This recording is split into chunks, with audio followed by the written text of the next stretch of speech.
ladies and gentlemen, boys and girls, children of all ages, mga kaibigan. Kasama ko ngayon sa episode na ito si Agony ng Alamat Craft Brew. Agony, Yes. para sa Hello. mga, hello. Para sa kapakanan ng mga nakikinig, could you introduce yourself at saka kung ano ba yung ginagawa mo? Hello, good evening po sa inyo lahat. Ako si Agony Kamaitachi ng Alamat Craft Brew, isa sa founders. At ako po yung tumatayong brewmaster ng Alamat. At yung creativity and stuff, ako yung isa sa nagpo-formulate. At actually, kinukuha ko rin yung side ng tropa ng grupo to come up with new beer to share and syempre para ma-experience ng mga parokya, ng mga umiinom. So Ayan. nagsimula yung Alamat Craft Brew 2015. Yes, Tama? 2015. Nagsimula pa ba yon before? Kasi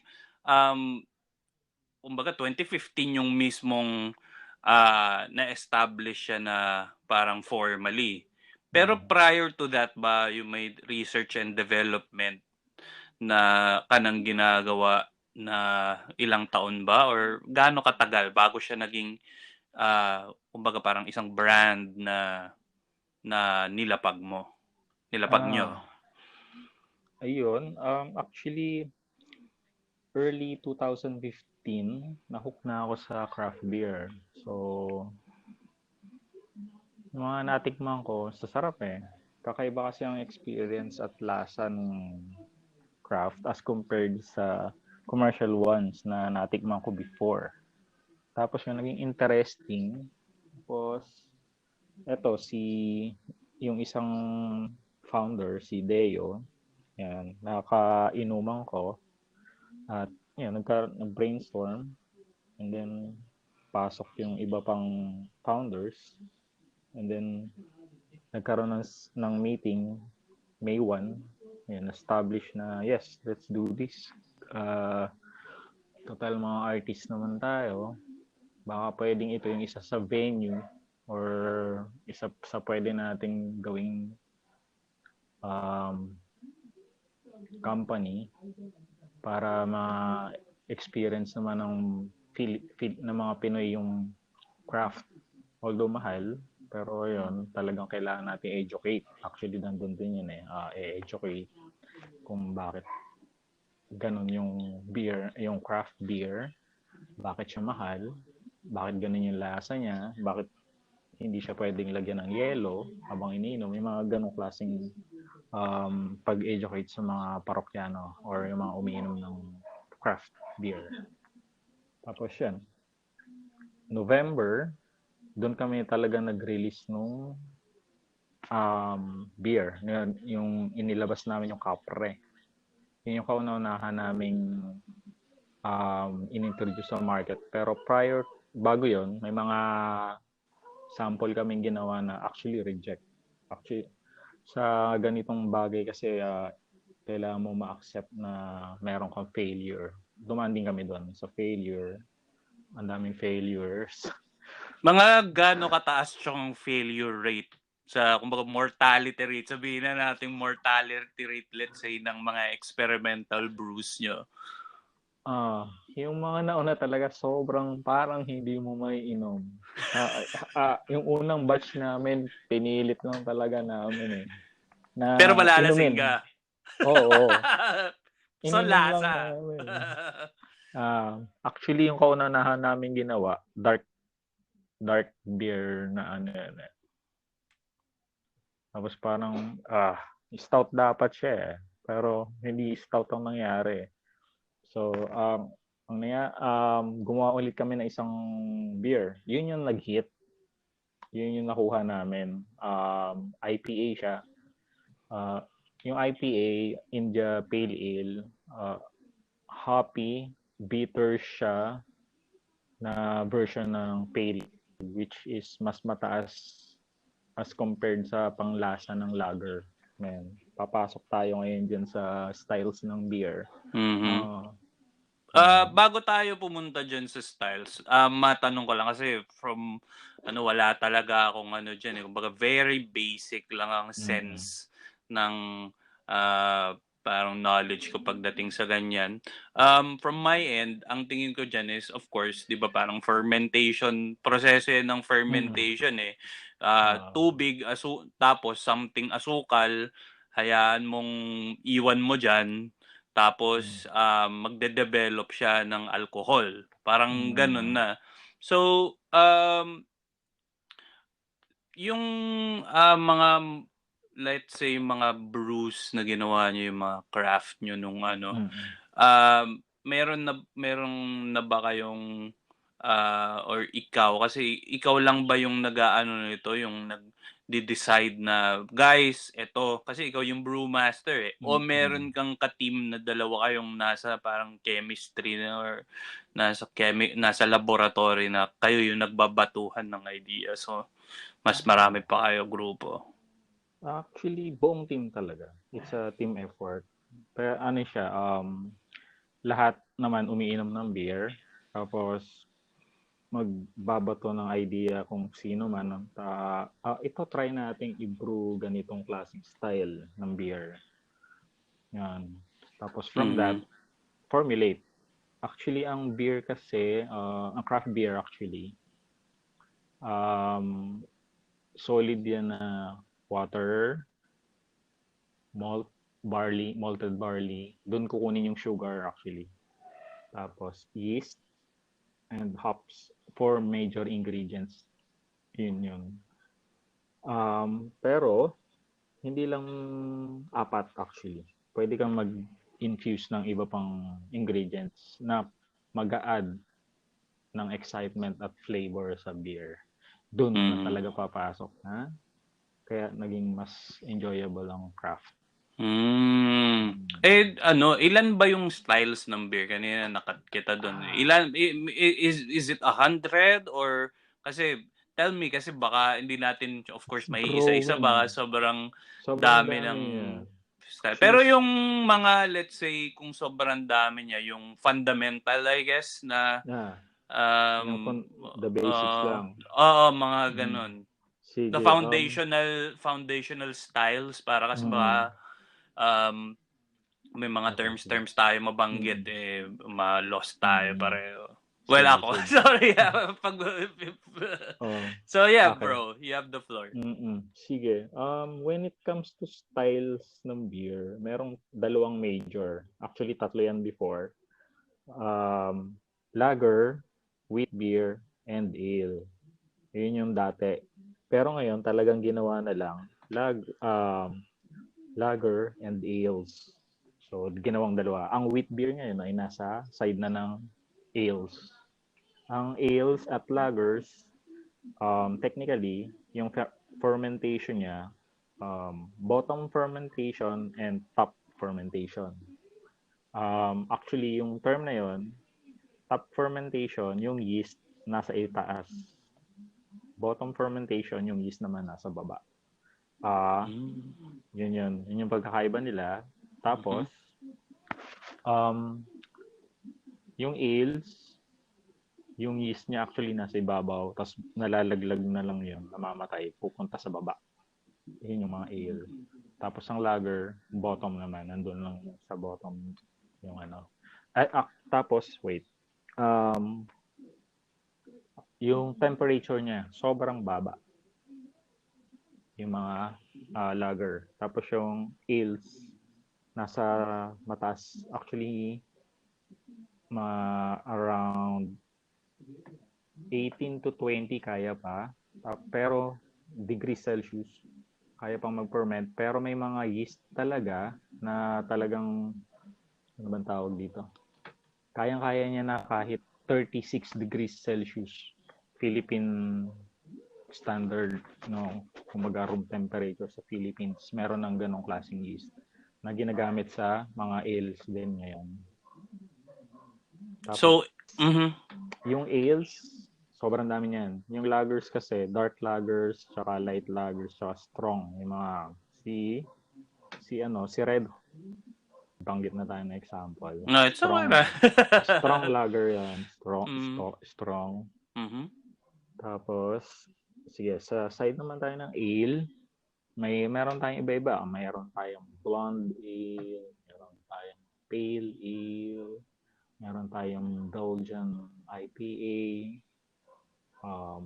meron tayong American IPA, which is nasa category IPA lang, puro IPA, pero sobrang daming klase ng IPA. Tapos meron tayong porter, dark beer Sorry. yan. Ano yung IPA? India Pale Ale. India Pale. Bakit India? Meron bang ano yun? Like Um, historical or May just historical background siya. So, kung bakit, like parang way ba yun ng pagpa-process? hindi. Na-coin lang siya kasi nung merong isang, sa history ng brewing, merong kauna-unahan nag-brew na nilagyan nila ng sobrang daming hops just to preserve yung beer along the way para i-travel papunta sa India. Actually sa British British beer, British Brewing Company yun na gusto nila mga sundalo nila mapainom nila ng beer dun sa station sa India. Eh, di ba along the way, sa sobrang haba ng travel time before, di ba? So, masisira yung beer. Ang ginawa nila, nung brewer, para makarating yan dun sa India, kaya may India Pale Ale. Yung, ano yan eh, may relation dun sa history. Na ito. Yung hops kasi, preservative siya ng beer. Yun yung natural preservative. At the same time, nagbibigay siya ng bitterness, ng aroma. Sobrang dami, as in. Yun yung characteristic ng hops. Isa sa major ingredient ng beer. Yan. Meron ba yun dito sa sorry, go ahead, man. Sige. May nag-grow dito sa Philippines pero hindi sobrang ano lang. Hindi siya ganun ka solid na yung characteristics na ito talaga magandang quality. Kasi sobrang sensitive niya sa climate, sa light, yung hops, yung pag-grow ng hops. Ano ba sa Tagalog ang hops? Wala rin eh. Talagang hindi hops.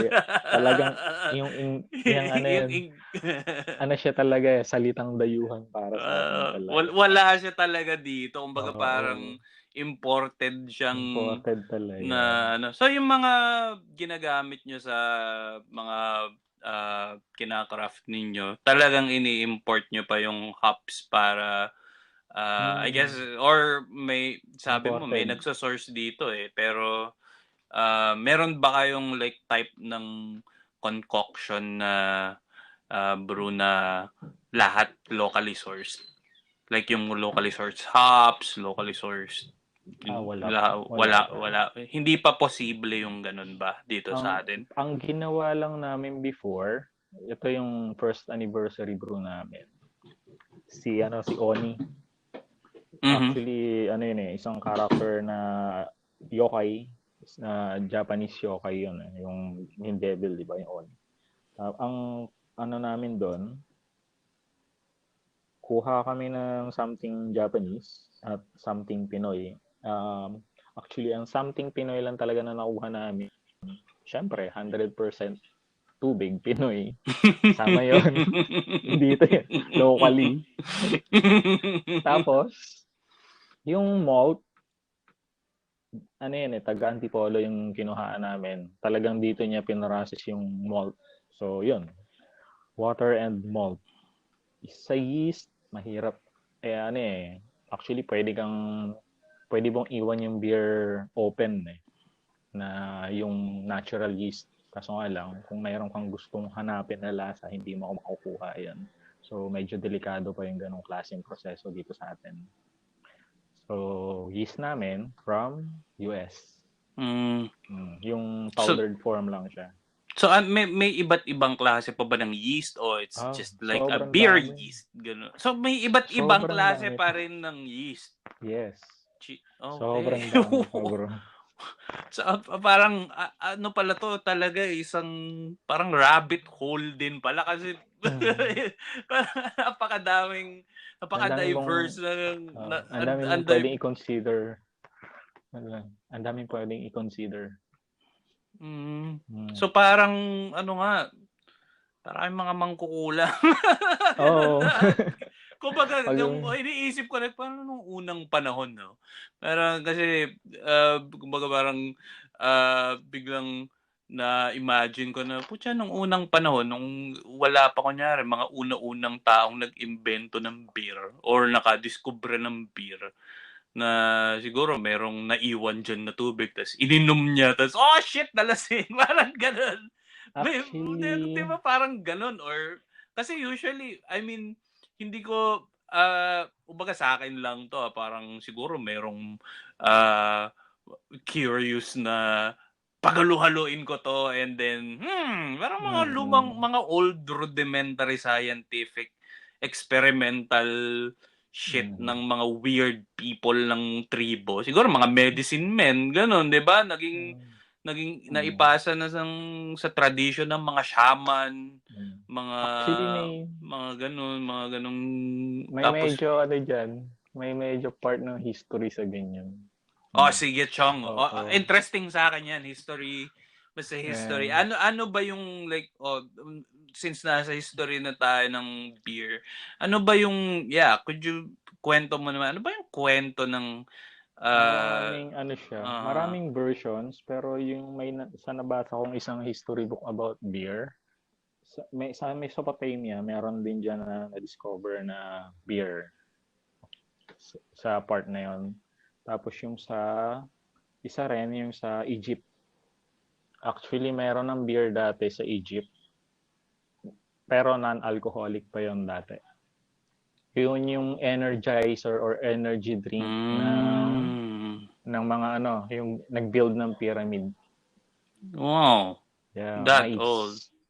Yan, So, actually. paano nga pala, kasi pag beer, alcoholic, akala ko bagong thing ang non-alcoholic beer na Hindi. like parang ang by default beer is paano naging non-alcoholic pala is Yan yung, parang ano pala siya, like even in the olden days existing na pala siya. yep, meron na. Actually, yung yeast ang dahilan yun kung bakit may alcohol. So, yung sugar, kakainin niya ng yeast at yung pupu. Actually, yung Mm. parang pinag-ano ng yeast, yun yung kinonvert niya na alcohol. Parang gano'n. Ah. Parang nakumsog. Ah. Parang siguro kung iisipin mo, kumakain pala tayo ng dumi ng yeast. Oo. Parang ganun. Tapos masaya siya. Parang Masaya. gano'n ang dating. Well, actually, that's Interesting. Interesting. kumbaga, yun na yung, ano hindi yung nakikita ng mga mata natin, pero sila yun. Actually, yung brewers, kasangkapan lang kami ng yeast. So, yeast talaga ang nagko-convert into beer. Sila talaga yan. Kami lang gagawa. Sige, gawa lang kayo, gawa. Pag hindi ko gusto yung pagkakagawa nyo, pangit ang mangyayari sa alcohol nyo. Kaya meron tayong yung ano nga ba yung nagkaroon ng kaso sa atin sa Lambanog, yung ethanol. Naging, So na-recall, that's bad nabalitaan ko. alcohol. That's bad alcohol. Yung sa atin, good alcohol yan. Kaya walang namamatay sa beer. Yung kanina, so, sabi mo nga, bad alcohol na yan. Mabalik ako dun sa question ko kanina, yung mortality rate ng, let's say, sa 10 brew, ilan yung na pumapasa sa standards ng alamat doon pa na magiging available yung batch na yun sa mga parokyano? Yung early years namin, siguro nakabrew kami ng 3 na ayaw namin. Tapos, let's say, parang pito yat 3 out of 10 nung nabrew namin. So yung 7, talaga sabi namin, hindi tayo pwede magkamali, mahal ang ingredients. Yes, So, yun din kasi raw materials yun eh, 'di ba? uh, Anong ginagawa niyo doon? Wala na talaga, hindi na mare-recycle yung ganun. actually, meron kang pwedeng gawin doon sa beer na halimbawa hindi siya consumable, talagang ayaw na ayaw, hindi pangit ang lasa. Actually, pwede mo siyang i-distill yung batch mo na yun, tapos Mhm. ma-convert mo into another alcohol then. Mm. So, process of distillation, converted para maging other alcohol. Actually, pwedeng mas mataas pa nga ng alcohol eh. Pwedeng maging sanitizer din yan. Depende na Grabe. sa process mo. Wow. Okay. Ganun. So, Tapos pwede siyang maging suka. Kung gusto mo, gawin mo siya suka. Beer na suka. ah, Pwede rin yan. hindi niyo ginagawa pa 'yon. Wala. Hindi pa, So, hindi pa. parang beer negar. Actually, merong ganun. Beer negar. Wow. Pwede So, yan. Pwede. 5 years, Ben. Ilan na Mhm. yung, like, uh, so in 5 years, tapos mga 30% chance lang yung parang like success rate. Nagbago ba yun na within this, kasi half a decade, man, ang tagal nyo nang pinapractice yun. Mm. Nagbago na ba yung like, syempre meron na kayong mastery dun sa craft eh. Mga Mm. nag-level up na yung skills, 'di ba? Mm. Ngayon ba mas like ano na yung chances ng let's say pag nag-brew kayo ng batch is um ilang porsyento na nung na-brew nyo yung nailalabas nyo yun na for consumption? Sa ganyan, parang, parang 80% good na. Kasi Hmm? yung experimentation kasi talagang merong dyan, may may tendency mag-fail. Lalo na hindi ma-meet yung, ito dapat lasa nito. So, wag mo na, sa atin muna, parang Mhm. prototype. Actually, ginagawa din namin yan. Kapag for tasting, ginagawa na lang namin table as prototype na under black. Kapag Hmm. alamat, may na siya, may label na siya, may magandang packaging. Yun na yung gusto namin i-release. Kapag talagang for development, pwede namin ipamahagi sa parokyano para matikban din naman nila. Pero naka-prototype na lang siya. Ganun. Hmm. Prototype ang kanyang branding. Mhm. Wow. Kasi who knows? Kasi yung pala gusto niya yung lasa nun sayang, di ba? So Mhm. at least nagkaroon ka rin ng parang market research din ang dating, di ba? Yeah. Hindi Ah, talagang totally tapon. So, on that note, since nabanggit mo marketing, so the practical side of it, maiwan natin sandali yung the artistic side ng pagiging brewer, crafter. Mm-hmm. Kasi 'di ba, mga travel through time tayo ulit pabalik ng konti. Hindi ko maalala kung kailan tayo huling nagkita eh. Parang Mm-hmm. nagbigayan tayo ng beer nun eh. May inabot ka Oo. sa akin dati, I think Urduha yata yun. Yun yung collab eh. Yung Oo, sa tas banda. oh, tas matagal na yun. So Mm-hmm. yung nung time na yun, 'di ba, bago ka naging like full time I guess sa Alamat, 'di ba, may isa ka pa ring kumbaga may 9 to 5 job ka pa rin nun eh, no, 'di ba? Mm-hmm. So, I guess gusto kong i-explore natin yung aspect na yun. Kasi ngayon ano ka na, parang full-time ka na sa Alamat, 'di ba? Mm-hmm. Na parang brewmaster. So, kuwento mo naman Chong, paano yung naging ano ba yung proseso ng pag-transition mo from having a 9 to 5 tapos yung nagsimula na yung alamat, in-establish ninyo, pumutok. Pero syempre hindi madali 'yun eh, 'di ba Mm.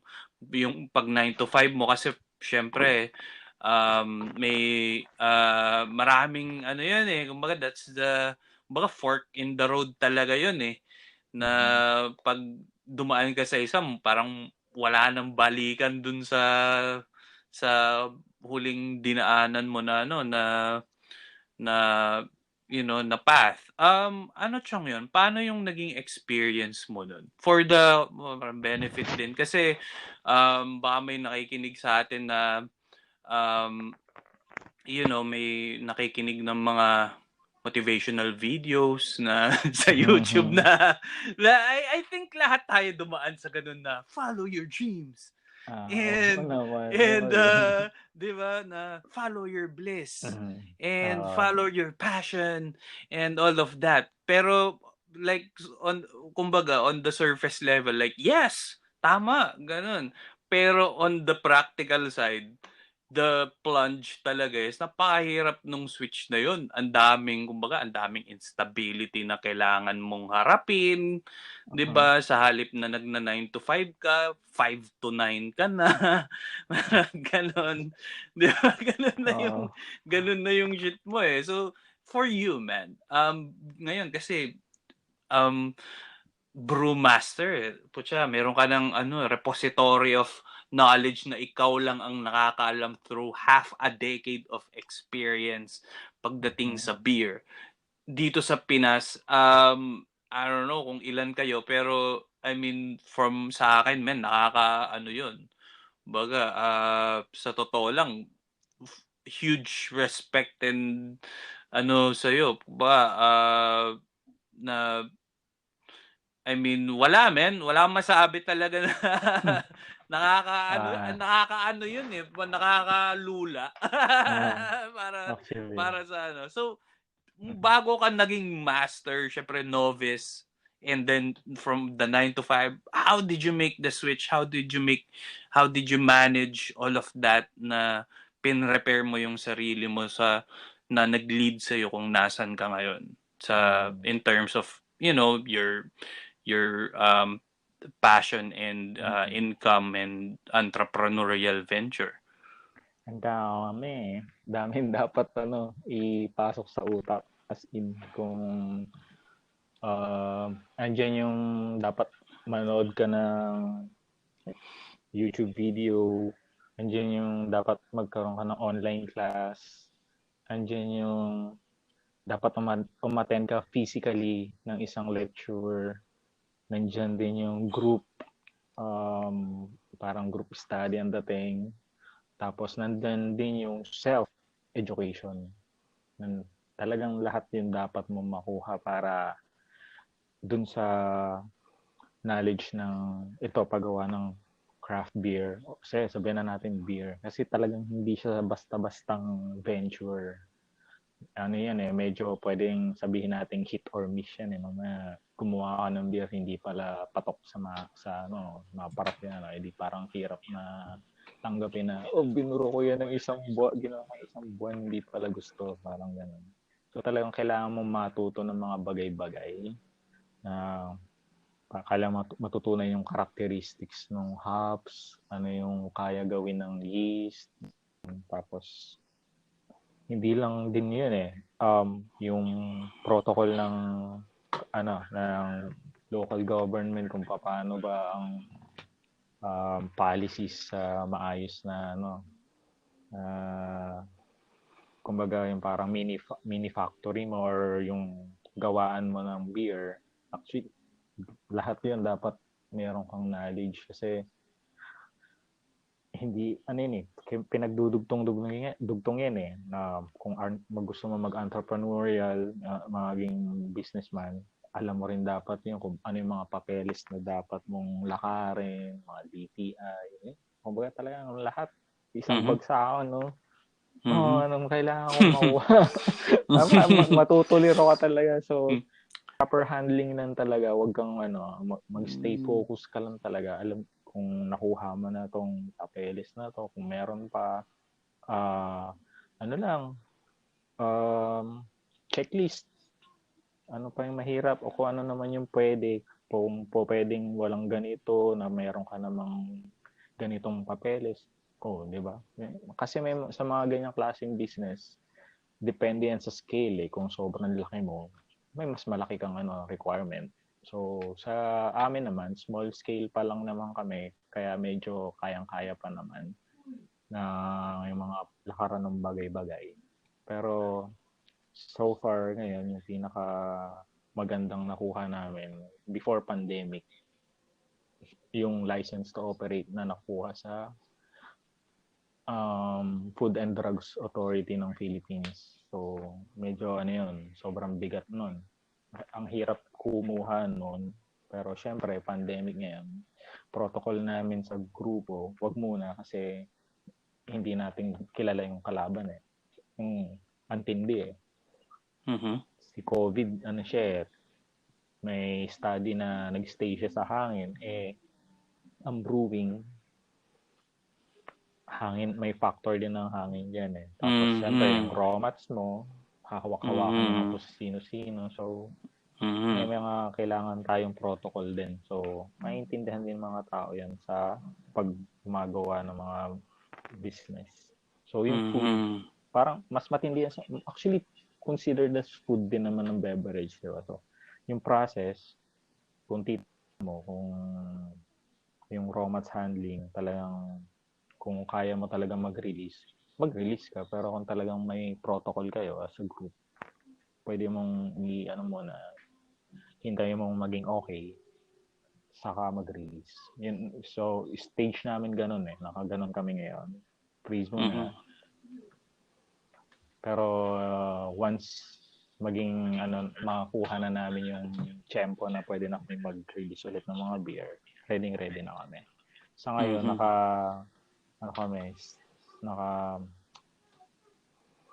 may inaaral kaming ibang beverage na pwedeng i-serve sa mga tao na hindi lang beer. So, pumasok din kami sa ganun. So, talagang huhugutin mo yung pagiging creative mo eh. Sa mga bagay-bagay kung ano pa ba yung pwede mong i-offer, hindi lang beer. Pumasok din kami dyan. So, talagang so, hindi na Alamat to. Parang ibang brand na to. Alamat pa rin siya. Alamat pa rin. Pero, kumbaga, ibang type ng beverage na yung dinevelop ninyo. Interesting. So yeah, astig ah. Astig. So, you man, I mean, yung personal, mo, like, ano yung naging turning point nung, like, let's say, what made you, talagang, this is it, pansit. Talaga na, yung from, some sort of, call na, I mean, we all know that, diba? Especially kapag, yun nga, pag into creative and exploratory, activities and mga interests. Yung turning point sa'yo, man, from shifting to 9 to 5 to being like, parang, yung pagiging talagang switch na to, fuck it, let's do this shit. And then, na yon, parang plunge na, talon na, wala nang balikan. Ano yung factor na yun, man? Just for, kumbaga, the psychological aspect of it and on a personal level. Ano yung nagtulak na talagang totally sa'yo? Yung passion, tsaka yung commitment. Yun, dapat committed ka. Tapos, yung dapat passionate ka sa gusto mong gawin. Kasi kung wala yun, yung dalawang yun, hindi madadrive yung creativity mo eh. And makapag-produce ng mga kung anong gustong gawin. At para sa akin, yun, dalawa lang. Passion and commitment. Yun yung magiging parang fuel mo. Parang may-release mo yung creativity mo. At yung anong gusto mong gawin. Parang sa banda, di ba? Kung hindi ka naman passionate sa music, hindi ka committed, hindi ka makakapag-produce ng ano, di ba? Ng magandang music. Parang ganun din sa brewing, sa beer. Kung hindi yan yung passion mo at hindi ka committed na gumawa ng mas magandang quality ng beer, hindi ka makaka-produce. Ganun din. Yeah. Time, no? Yun pa rin naman pagdating sa mga ganyan na fermentation, time yan eh. Di ba? Yeah. Talagang aalagaan mo, sipat-sipatin mo, tikim-tikim. Talagang tender loving care din ng ano mo dyan, araw-araw, making sure na the process is going as planned or at least yung kumbaga parang temperature, you know. Ganun pa yan. Kasi kapag pag sumablay yung ano mo, yung thermostat, kumbaga yung nagko-control ng temperature mo, yari ka. Ganun. Tapos, go ahead. Sige, sorry. Tapos lalo na kung gusto mo yung na-mention mo yung time, meron ding beer na talagang ini-age for years. So, talagang like how many years? Meron ba kayong nakasalang na ganyan? Actually, meron kaming batibat na nakalagay sa barrel. So, naiiniwan lang namin siya doon sa barrel. Pero malamig siya nasa loob ng isang fridge para ma-contain yung temperature din naman niya. Yun. Parang in-age na beer. I see. Mga ilang taon nyo pa ano yun? Actually, pwede naman siyang i-consume na kasi the longer na ganun yung baka maglasang lupa na yun sa susunod. Lasang lupa? Mawawala na yung parang siya, kasi yung wine na sobrang tagal, sige, speaking of wine, sobrang tagal na in-age, naglalasang lupa rin yun eh, ganun. Lasang lupa, I mean, di ka naman siguro literal na lasang lupa, di ba? Baka just to say, figuratively lasang lupa. Figuratively lang. Yung parang, sabihin mo, ano to? Parang, sobrang lasang basura.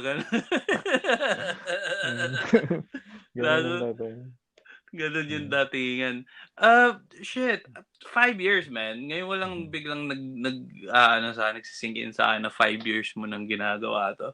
And hindi lahat yun pa-up eh. 'Di ba? Hindi lahat yun upside. May mga dips din yan. Meron ka ba siyang pwedeng ma-share na kung ano lang naman, it's kumbaga kung ayaw mo lang i-relive. Kasi ito yung isa sa mga gusto kong ma-share din kasi of course there's the ups, there's the glory, there's the fly high and you get the you get some sort of recognition, you get validation, 'di ba? Pagdating sa ginagawa mo, recognition. Nagkaroon din kayo ng media coverage, 'di ba? Dati sa like TV? Yeah, sa ABS ba, GMA? Yung sa ABS, write-up lang. So, yung sa GMA, 2 beses na siya. Yung isa, video. Yung isa, Jessica Soho, yung isa, Brigada.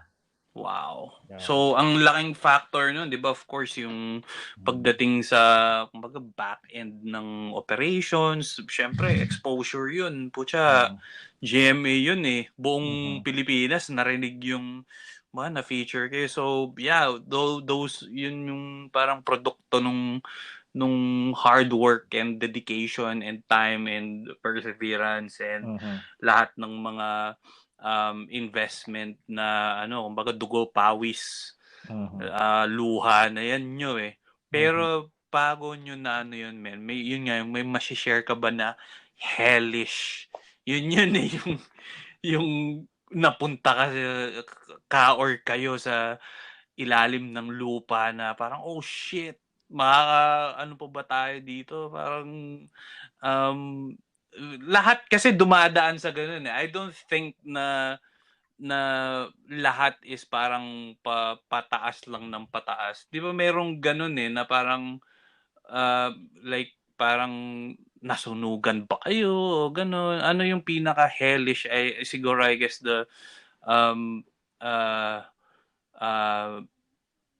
hindi rock bottom like lower than rock bottom, I guess. Parang napunta kayo sa Hades-like situation, and paano nyo na ano yun, kumbaga na remedyohan, and nakawala kayo sa hukay. Meron ka bang story or share na ganun? Sige niya. Hindi ko naman masasabing hellish or what. Pero yung yung pag-process ng papers yun yung sobrang nakakamatay ng ng passion Papers as in solid, sobra kapag ikaw na mismo yung malaman mo na ganito, required ito, yung bagay na required itong isang to, yung mga papel, yun, actually, sabihin na natin yun, yung license to operate. Sobrang hirap niya yan. Ang daming papeles na kailangan mo dyan. Tapos, pag halimbawa na recall ka or babalikan ka ulit nung nag-ocular sa lugar nyo, yun yung mahirap. Tapos sasabihin sa'yo na ito dapat ganitong itsura, ito hindi tama. Yung ganun. Siyempre, di ba, another rin yun parang tenga kayo doon, hindi kayo pwede mag-operate. Mga ganun klaseng yan. Tapos yung seminar, kasi para lang safe na makapag-operate kami, dapat may seminar yung natin yung food safety, kumbaga. Siyempre tayo, dapat may knowledge tayo doon. Huwag nating pabayaan na mamaya mas masilip tayo. Kung meron man tayo, meron ba kayong food safety seminar or what na alam? Para at least, di ba, alam, meron tayong ipapakita sa tao or sa nag-check. Yan. Kaya sobrang medyo natagalan din kami na that time kasi para lang safe, brew lang kami ng paisa-isa kada buwan habang pinaprocess yun, mahirap yun sa amin kasi gusto namin buwan-buwan meron kami nire-release. Ang nangyari nung time na yun, para lang safe, pasundot-sundot lang habang pinaprocess yung mga bagay-bagay. Nakausad naman. So, may pagmamalaki naman namin na kahit ganun, hindi kami nakaka-release or hindi kami regular na nakakapag-release ng beers as compared sa iba. May pagmamalaki namin na, we're a small batch brewers, small scale lang kami, pero may license to operate kami. Which is, di ba, parang, malaking bagay yun sa production Makita mo na license to operate, FDA. Source of pride yun na talagang safe and kumbaga confidence boost yun para sa inyo and sa mga bibili rin, no? Kasi talagang yun nga, gaya ng nasabi mo, pag kumbaga hindi ka FDA approved and all of that, edi baka may agam-agam, may sense ng kumbaga parang risk para sa iinom na might parang throw them off and magbago sila ng isip na sa halip na subukan yung produkto ninyo, di ba, parang mag-switch na lang, wag na, parang sounds dangerous. Lalo na yung konsepto niyo pa, di ba po, puro mga halimaw at mga Philippine mythology, which is actually hindi pa pala natin natatouch yan. Gusto kong explore natin yan. I think yun yung isa sa pinaka-interesting na part din nung produkto. Of course, yung brand building and so going to the brand building ng Alamat, naalala ko noon, of course, mukhang ikaw talaga to ikaw kasi 'di ba nung tumutugtog pa tayo ng mga nakaraan na panahon, banda Urduha, tapos naglabas ka din ng tawag dito yung mga ginagawa natin doon, yung mga kanta talagang malalim na Tagalog na Tagalog na talagang nandun yung angulo. Very, very, very local na talagang nandun yung puso, nandun yung sentro, nandun yung pulso. Yung Alamat, men, ilan na ba yung mga tawag dito, ilan na ba yung official na branded na beverage at yung ano ba kaya mo bang kaya mo bang i-enumerate lahat sila sa atin? Kasi hindi ako familiar, men, sa Sige. lahat talaga. Sige, start yung branding kung bakit siya Alamat. Doon sa grupo namin, anim kami sa grupo. Tapos brainstorm about the branding. Ang dami namin naisip, pero syempre, nagkaroon ng factor yung pagiging Pinoy. Sige, Pinoy. Ano pa yung pwede nating i-incorporate para mas makilala or mas maging maganda yung branding? Sige, artist tayo. Gawin natin ng magagandang art yung labels natin tsaka branding. Okay, pangalawa, yun yung pumasok yung pagiging artist namin. Pangatlo, ano pa yung background? Lahat naman doon sa grupo, banda-banda, members ng Katexis tsaka Urduhay mga nandun eh. So, sige, bigyan natin. Tapos biglang, ano pa yung mas solid na ground? Ano pa yung hindi nagagawa ng branding na pwede nating gawa natin na mas maayos or mas magandang contribution sa society, lalo na sa artistry, sa art side. Naisip namin yung hindi gaanong nabibigyan ng pansin yung mythology natin. Doon pumasok. Noong time na yun, medyo nagbo-boost sila 13, sila Tabi po, yung mga graphic novel na yun eh. So parang sabi namin, yan, sabayan natin sa beer. So sa branding natin ng ginagawa natin na craft beer, sabayan natin yung kulturang Pinoy natin, ipakilala natin. Kasi, di ba? Nandun na yun eh.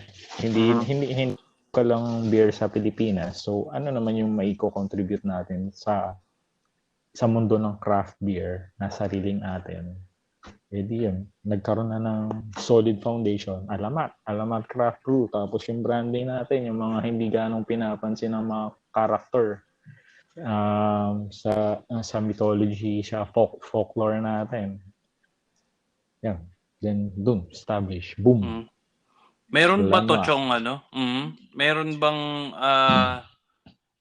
kayong kaakibat na parang let's say tikbalang ganun, 'di ba? Parang meron bang let's say collaboration kayo with Aswang Project ganun. Kasi ang napaka-interesting din ng Philippine mythology kasi 'di ba? Na bakit ganun yung representation ng mga supernatural beings ng Pilipino, like ng mga actually yung hindi nga lang Pilipino kumbaga if we regionalistic, yun nga, representations ng mga nakakatakot na mga nilalang beings, sa mga nilalang.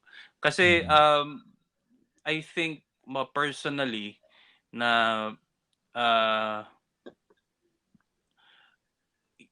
sila hindi sila nag-exist in, and I don't mean to say this like demeaning them or dismissing them na yung the whole concept, pero parang ang dating kasi sa akin yan is yung mga pangitain sila, mga pangitain na to, maybe yung iba is imagination lang, kwento-kwento ng mga matatanda Mm. na ganun. Kasi putya, nakakatakot talaga. Putya, makakita ka ng manananggal. Puta na yun yung, di ba? Manananggal na, putya, lumilipad, tapos kalahating katawan, tapos may bituka, Mhm. tapos kumakain ng buntis. Puta, di Mm. ba?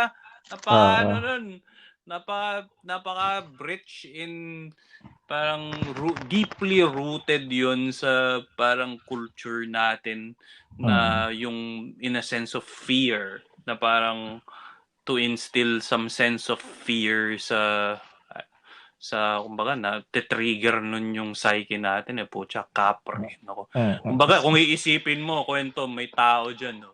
Parang for some reason kahit hindi siya nakakatakot may malaking tao dun sa puno na nagsisindi ng Nag-smoke. tabako nagsusuk, di ba? Ah. Parang putang ina nakaka yun Mm. nakaka uh, I guess hindi naman disturb pero na may sense ng putya lalo na pag napunta ka sa probinsya. Mm. Uh, kasi feel ko ngayon tayo modern, mga city life modern. Lalo na sa mga baka bagong exposure pa lang sa mga kwento-kwento na to. Mm. Yung mga kapre, di ba? Putya, wala silang idea kung ano ang kapre talaga na Mm. hindi I guess katulad natin na ako laki kasi ako sa probinsya na Kaya, ganun tapos nag-migrate ako dito sa syudad nung like adult life na pero po siya pag bata ka sa probinsya tapos kukwentuhan ka ng ganun ng mga lolo lola talagang di ka lalabas ng mm. di ka lalabas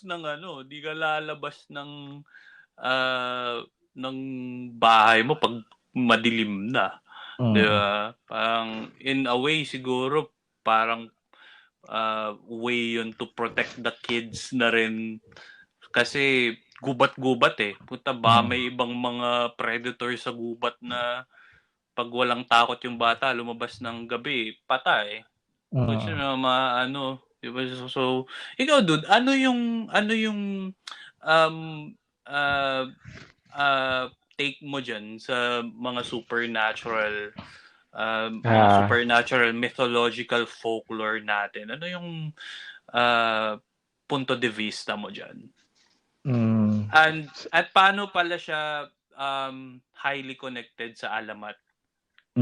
ayun. Sige, personal experience muna. Yeah. Yun, provincial life. Naka-experience din ako ng mga ngayon.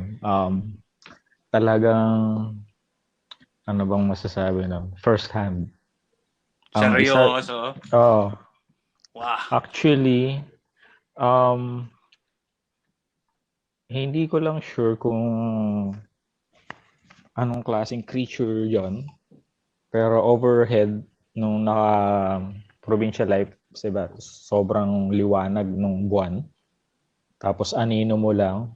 Tsaka, actually, anino ko. Tapos nung kaibigan ko lang yung nakikita namin, no? Tapos biglang, isang iglap lang. Tapos may biglang nag-cover. Sobrang laking pakpak. So talagang nakita namin yun. Tapos after nun, pasok namin sa bahay namin. Shit. That's sobrang memorable nun. Talagang, Mm-hmm, mm-hmm. Imaginein mo, 'di ba? Clear yung sky, tapos anino nyo lang. So ano yung malaking pakpak na magko-cover Mm-hmm. sa inyo bigla? As in, sobrang saglit lang. Mm-hmm. Pero makikita mo, mapapansin mo. Tapos syempre, hindi lang din yun eh. Meron din experience, yun nga yung kapre. May isang malaking puno malapit din dun sa lugar namin. Kaya sobrang memorable sa akin si kapre. Mapapansin mo na parang may liwanag sa ibabaw ng puno. Pag titingnan mo siya ng as in matagalan. Tapos sa sobrang dilim ng lugar, yun lang talaga mapapansin mo. So, yun, na-experience ko rin na yun nga. Mm-hmm. Meron. Although hindi ko rin sure, baka may tao nga rin doon. Pero, something entity. Yan. Kakainin ka So, ba ng kapre? Yung, maybe ba kaya hindi ako lapitin Baka siguro yun, hindi ko kasi alam yung gagawin nila sa'yo. mm, Alam, like let's say kapre, ganun. Ayun. Alam ko lang parang ang ano sa mga ganyan, parang experiences kinukuwento sa akin na Mm. may ano diyan sa banda diyan. Parang gano'n lang kasi sa yung Mm. nung bata Yung pa ako. bata. Kukuwento sa'yo na, "Huwag kang pupunta dito sa lugar na 'to." Bakit? Eh, Mm. may ano dun, tikbalang dun. Parang Mm. gano'n. Or may kapre dun o Mm. merong ganito, ganyan. So parang ako, um, hindi katulad let's say nga nung manananggal na po siya, may fangs yun eh. Oo. Kumbaga parang there's obvious Obvious or na ano aswang pala na eh. kakainin ka talaga. Mm. 'Diba? Tabi-tabi ka diyan, men, huwag kang ihihis dun sa bago ka umihi diyan. Kasi probinsya 'yun eh, 'di ba? Parang Oo. pwede lang tayong umihi kung saan-saan dun, lalo na lalaki. 'Di ba? Talikod ka Oo. lang, gano'n, 'di ba? Pagpatabi-tabi po ka, gano'n. O pag Mm. nasa may ilog ka, huwag kang magtuturo. Mm. Huwag kang magturo-turo diyan, baka Manuno. manuno ka, gano'n, 'di ba? Manununo Oo. ka. So, parang let's say tikbalang, ano ba gagawin sa akin ng tikbalang? Eh, 'di ba ang tikbalang ang trip ng mga chicks? Parang Oh, iniisip ko, 'di oh, ba? chicks. Parang gano'n ang ano ng tikbalang eh, 'pag natipuan ka ng tikbalang, Mm. liligawan ka. Daling ka niya sa tikbalang paradise, parang gano'n, Oo. tikbalang world, 'di Mm. ba? Tapos yung kapre naman nagyoyosi lang. Hindi ko alam kung kakainin ka ng kapre. Hindi kasi parang walang Wala walang naman siyang walang masyado. walang re- ah, walang memory sa akin na tinakot ako ng kakainin ka ng kapre. Mm. Kasi ang laging ganun, may kapre diyan Mm. or may aswang diyan. Maybe yung aswang is yung parang aso na mabangis something ganun eh, mababangis na shit na ganun. So, Sisip-sipin dugo mo. oh, 'di ba? So, yun Mm. talaga, putang no, don't wanna experience that shit. Eh, 'Di ba? Parang ganun tayo na, no. So, parang no-go tayo diyan. Tayo na, sige sa mm. bahay na lang ako. So, baka ahas pala yun, sawa, ganun, 'di ba? Putang na, malay mo nga ba eh. Mm. Iba ka sa probinsya, 'di ba? Mga super unexpected shit na ganun na, Mm. putya, may malaking ahas sa barangay nyo. Putang na, ano na yun eh, cause for alarm na yun ng buong barangay na parang mga tita. May ahas sa ganito, putang na, pupuntahan yun ng Mm. barangay. So, yung mga supernatural shit na to, men, may, Mhm. habang dinedevelop nyo yung beer, ano rin ba, may actively nagre-research din ba kayo about the topic? Mm. Oh, may So, ganun like kami. yung Philippine mythology. Binabangga namin lahat ng beer.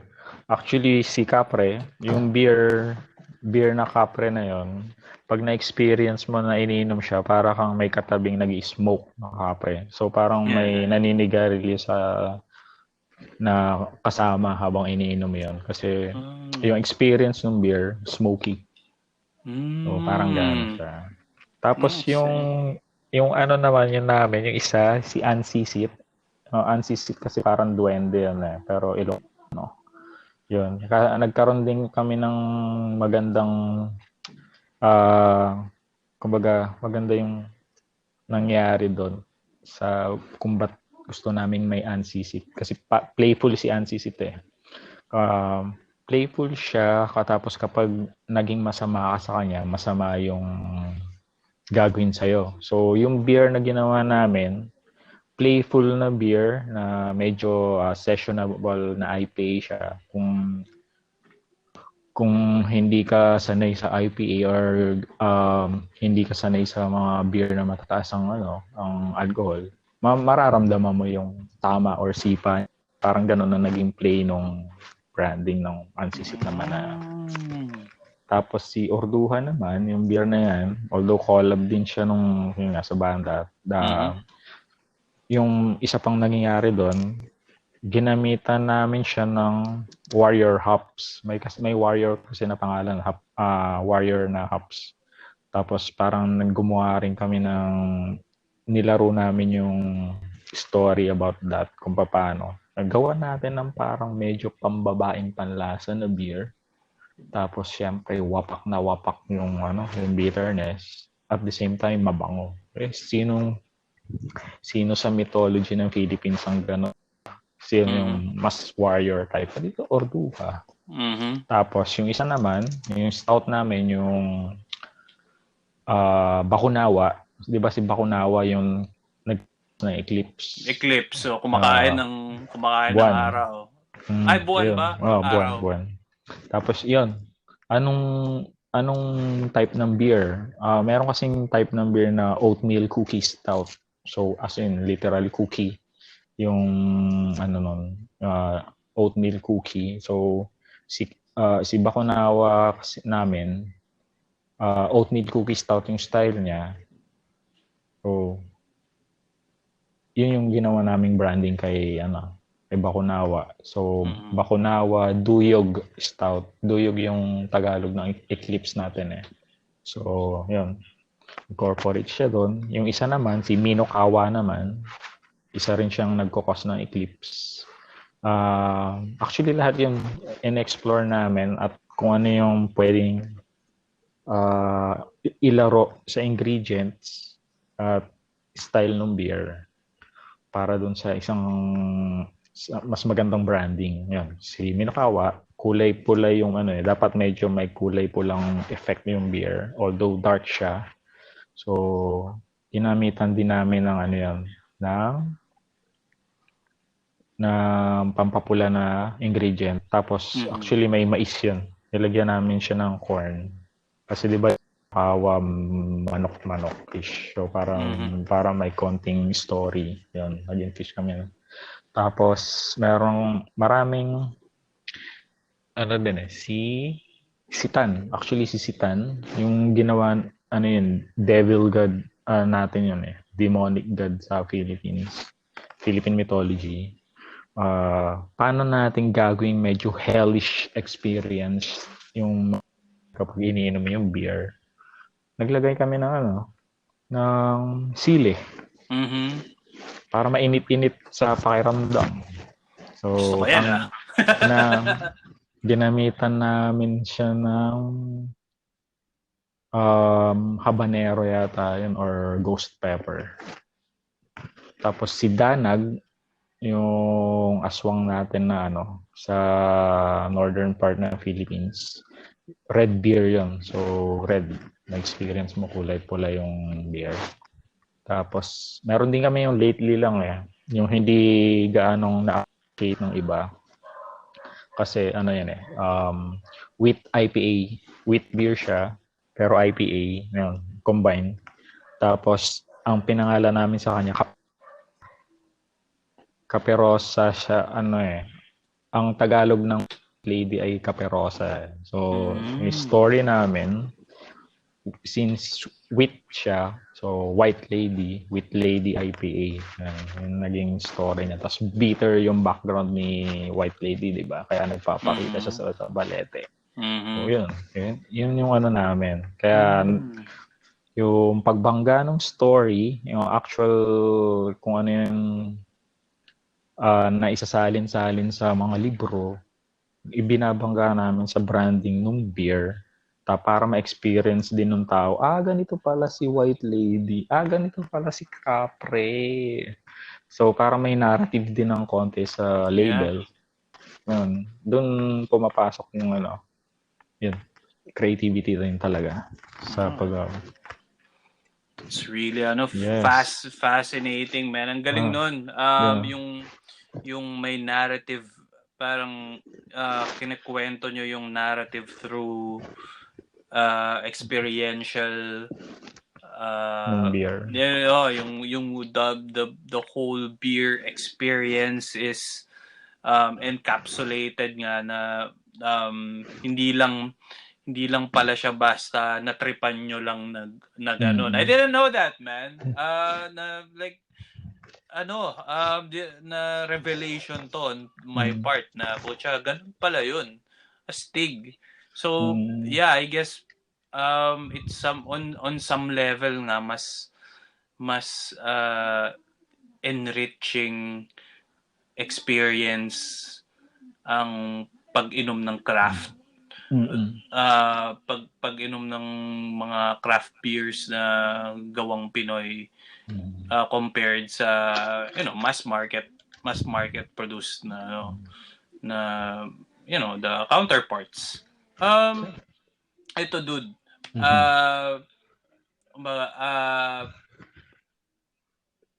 Ano yung like for those na who are planning to pursue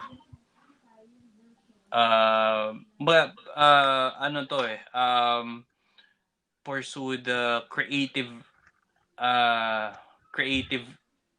endeavor in a general sense. Kasi ikaw napunta ka sa beer, 'di ba? But is there anything na you'd like to share, or I guess parang career guidance na rin to whoever's listening to this episode na that might give them some clarity and some practical real world clarity sa pag-pursue ng iyong creative endeavor and turn it into your career? Actually, sa creative side, diba? Dami naman dyan na ano bang pwedeng sabihin doon na tamang term? Mabubuhay ka sa creative world. Ano lang talagang tingnan mo lang kung ano yung babagay or lilinya dun sa napasukan mong creative side. Kung painting major ka, painting, sige, malikhain ka sa pag-paint. Pwede ka sa gumawa ng packaging. At the same time, kung gusto mong kumita, pwede ka sa mga siya. Pero kung talagang gusto mo i-pursue yung creativity mo na walang kumukontrol sa'yo, pwede mo siya gawin na on the side, gumawa ka ng online comics or makipag-collab ka sa mga nangangailangan ng creative skills mo. Kagaya ng isa nga rin to sa packaging. Ang dami. Actually, sa packaging, sobrang mabubuhay ka sa makakuha ka lang ng tamang kliyente or friends or ano bang tawag dito? Referral na mabibigyan ka ng tamang bayad. Pwede ka nun Kasi sa packaging, nagpapalit-palit yan. Yung, let's say, yung sa beer nga, pwede iba-iba yung artworks niyan. Pwedeng palitan ng may-ari. Yun, isa yon. Tapos, ano ba bang pwede? Kung talagang mahilig kang mag-tattoo, aralin mo, tattoo ka. Kasi ang tattoo rin ng mga yun, may na-accept na sila ng society kahit sino, nagpapatattoo na ngayon. Although marami rin competition dyan. Though kung talagang highly creative ka, why not? Gumawa ka ng sarili mong style na pwedeng pumatok sa iba. Diba? Hindi naman ibig sabihin na ganitong style lang. Yan lang yung lahat ng style ng tattoo. Maraming pwedeng laruin sa creativity, sa creative world, diba? Lalo na sa kung writer ka, ang dami ring online articles na pwede mong pasukin. Kung halimbawa hindi nun namimit yung standards mo or yung gusto mong isulat, passion, mag-create ka ng comics or diba? Parang ganun lang. And then kapag nahit mo yun, pumatok yun, isipin mo na kung game ka na nga ba, kung ipopursue mo. Ang number one lang naman kasi talaga doon, kailangan ma-meet niya yung standards mo na ito, passionate talaga ako dito. Tapos ito, makapag-commit ako dito. Ayun. Tsaka isipin ng iba na hindi ito, ang success hindi overnight. ang success ay hindi overnight. Tawag na ano, hindi yan ano yan. Hindi madalian. So talagang may Mm. kailangan kang paghirapan. Kasi Mm. kapag para ano yun actually ipe-prepare ka nun just in case sumemplang ng konti yung ginagawa mo, at least hindi ka mag-give up, di Mm. ba? Mm. Yeah. So, yung ngayon, men, Mhm. yung ginagawa mo, in my point of view, ano Mhm. parang living the artist, kumbaga parang artistic, you living the artistic, life na Mhm. ngayon like you're one of the lucky people who get to express yourself while at the same time monetize your creativity into something really really good. And gaya nga nung sabi mo, in ano yan like in 5 years, hindi siya overnight. Mhm. uh, ano uh, Nakaka-concern yan ngayon kasi yung instant ngayon Oo. yung mindset, 'di ba? Parang Mahirap. instant na parang ang daming nag-MLM. Mm. Kasi gustong instant yaman, Hmm. get rich quick, ganun. Mm. Pero um hindi yung fulfillment mo ba, 'di ba? Parang Mm. merong fulfillment sa hard work na wala sa mga ganong klaseng mabilisang Mm. pagpaparami lang ng ng salapi parang Mm. empty nun na parang to have to empty goal siya na once ma-reach mo yon, ano pa, Mm. like what, more money. Pero kapag na-reach mo yung ganyang level ng craft mo na mastery na in your possession, then parang kahit paano meron kang options. Pero yung sa artistic end mo ngayon, Mhm. since yun nga, pag yung mga professional artists, discuss ko na rin to dun sa mga kaibigan ko Mm. na ba, familiar na rin yung mga nakikinig. Yun bang kapag nasa creative side ka, if you are not born na affluent, kumbaga from 0 to 1 ka like one Mm. is the art life, the creative life, and parang kailangan mo pang i-sustain yung creativity endeavor mo, like venture mo, like let's say craft yung craft beer brewing mo with a side job. In your case, man, meron ka pa bang like ngayon full time ka ba na nagka-craft na with yun na lang yung iniisip mo, or do you um supplement it, or meron ka pang other gigs on the side while still doing this? Mm. Are you still part of that group ng Ah, kailangan pa rin ng ano, ng sustaining factor. Kailangan yan sa mundo ngayon. Hindi pwedeng isa lang yung trabaho mo. Kailangan meron kang part na, hey, ito ang magbabayad ng bills. At Mhm. ito naman, ito yung, hey, ito yung, sige, ito yung expression ko na hindi na ibibigay nung other side, at ito yung expressive side ko. Ito yung masaya ako. Ito yung in the near future. Ito yung magsusustain sa akin. Mhm. Parang gano'n, gano'n.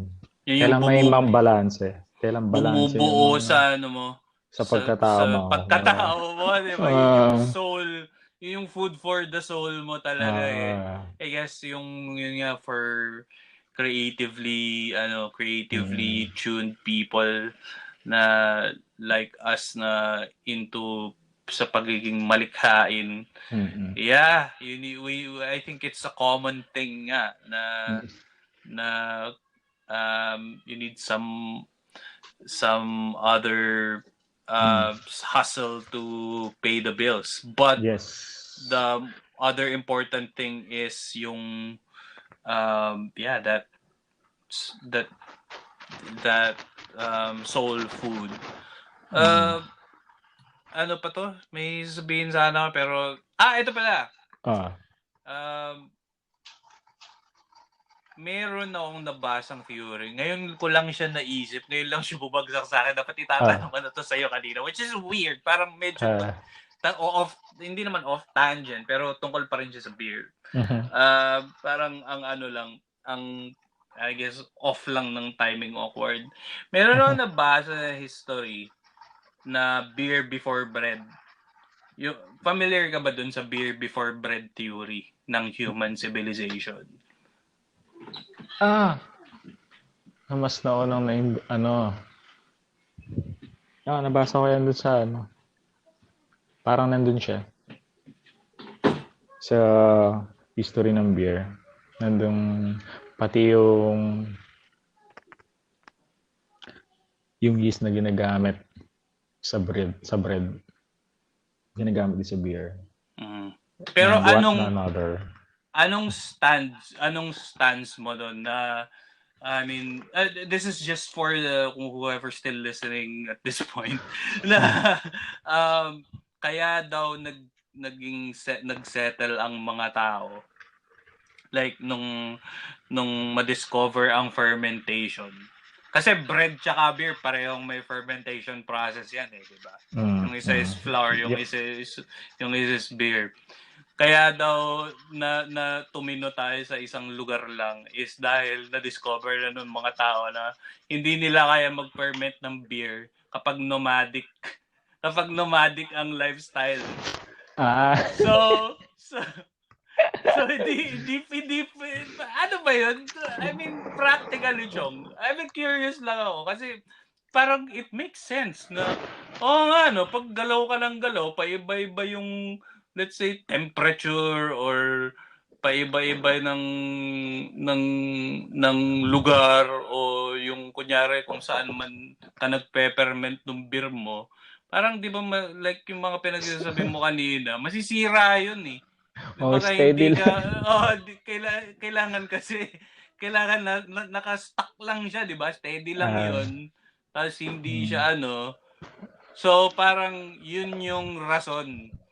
Beer ang rason kaya ang civilization natin is stable. Na tayo like some people said na wait, tama na to tong nomadic lifestyle na to. Kailangan nating tumino kasi kailangan ng tao ng beer. Hindi na tayo pwede gumawa ng beer.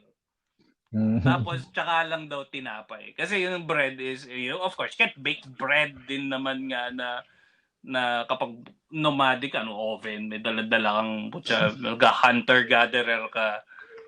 Di ba? Hunter-gatherer civilization, yung dala kang oven. Pero yung beer, mukhang mas anong tingin mo doon, Chong? Just for fun lang. Anong insight mo doon? Ano bang mas beer o bread ang nagpatino sa human civilization? Para sa akin, beer. Sa beer ako.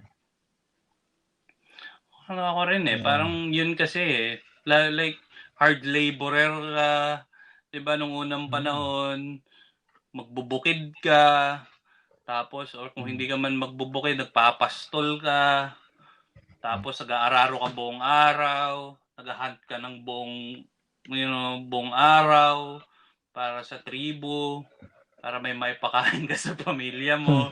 So uwi ka't tinapay. Tsaka may may something.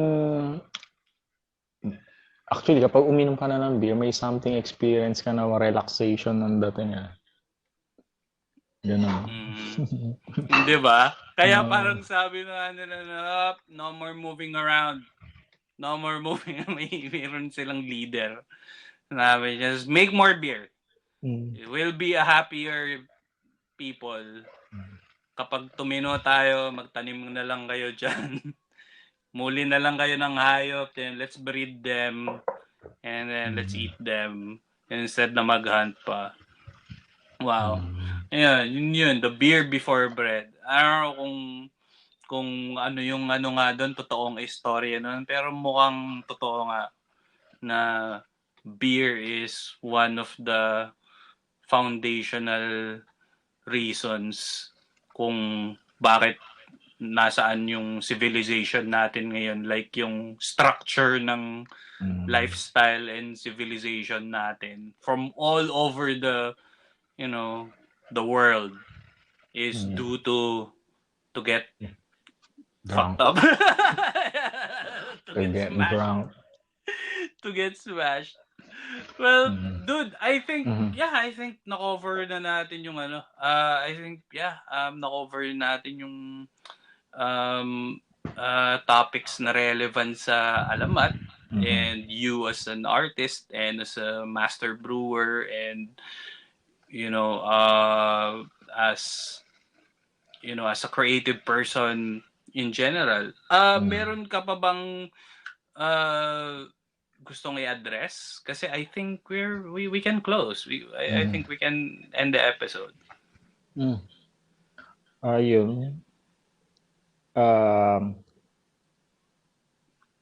Sorry. Go ahead. Sorry. Ayun, yung sa amin naman sa Alamat, we are not settling lang sa paggawa ng beer. Yun, sa pagsabi nga na you're a creative person, kailangan mo mag-venture sa iba pang bagay. Actually, merch or whatever it is. Basta ma-maintain yung branding mo or yung creativity. Explore. Para sa mga listeners, saan nila kayo pwede i-follow? Yeah, man, just fire away. Lahat ng networks, please, go ahead. Pwedeng sa mga naghahanap ng website naman kami, alamatcraftbrewery.com. Sa Instagram, ayun, hanapin lang nila yung Alamat Craft Brew. Tapos sa Facebook, Alamat Craft Brew din. Ayan. Same, yung itim na logo. Alamat. Personal projects, dude, ang gusto mong i-promote? Personal projects. Yun, yung banda, since wala tayong banda naman ngayon, active pa rin naman sa Spotify, yung Urduha, at saka Katexis, and nasa Facebook at yan, may mga video rin naman sa YouTube. Yan. Stay safe. Hey, yung sa'yo, like kung sino may gusto mag-consult sa'yo, like for speaking engagements or gusto kang kunin na consultant, saan ka nila pwedeng ma-reach, man? Yung mga ganyan. Sa Facebook ko, message lang kayo sa Agony Kamaitachi. Ano pa ba? Pwede niyo akong email, agony with I, yung agony na I, agonykamaitachi@gmail.com. Okay. So, I guess lalagay ko na lang sa description yung mga links sa kung saan nila pwedeng makuha yung mga stuff ng Alamat and mapakinggan yung sa banda and to contact you for consultations, yun nga, mga speaking engagements, baka sa mga sa akle, ganun. Pwede. So yeah, man, maraming salamat. Sana okay pa rin kayo dyan kasi COVID, and stay safe kayo din, bro. Kayo din dyan. Tomahan tayo soon. Sana matikman ko yung mga matikman mo lahat. Pag nakapunta ko. Sorry, yung may last na yung Biringan. Saan nila